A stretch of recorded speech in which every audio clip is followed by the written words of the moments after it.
কোন এক মুশরিক ব্যক্তি যে আল্লাহকে চিনে না এমন ব্যক্তি বলতেছে যে যেই উটে আমার স্ত্রী বসেছে সেই উট বিক্রি করার পর অন্য কেউ বসবে সেটা আমি সহ্য করতে পারবো না। সে সাথে সাথে ওই উটকে জবাই করে দিয়েছে, বিক্রি না করে। দেখেন গায়রত কাকে বলে। মুসলিম শরীফের হাদিসে আছে যে কোন এক সাহাবী রাসূল করিম সাল্লাল্লাহু আলাইহি সাল্লামকে বলতেছে, ইয়া রাসূলুল্লাহ, আমি যদি কখনো আমার স্ত্রীকে কারো সাথে দেখি আমি সাথে সাথে তাকে কতল করব, হত্যা করে ফেলবো। অন্য সাহাবারা আশ্চর্য হয়েছে, কি বলে হত্যা করে ফেলবে?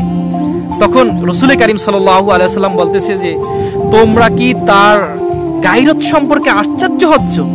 শুনে রাখো, আমি মুহাম্মদুর রাসূলুল্লাহ সাল্লাল্লাহু আলাইহি সাল্লামের গায়রত তার থেকেও বেশি। প্রিয় দর্শক, এই কথাগুলো কেন বলছি জানেন? দুঃখ লাগে।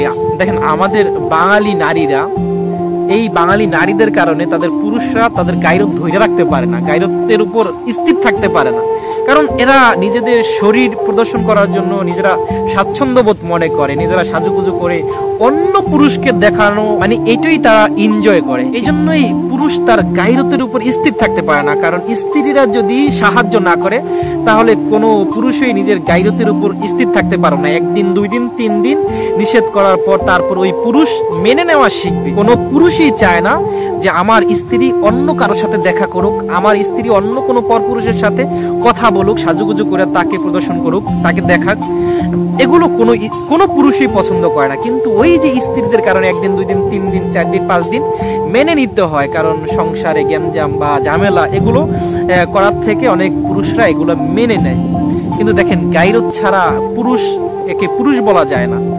আল্লাহ আমাদের সকলকে গায়রত ধরে রাখার তৌফিক দান করুন। আমিন।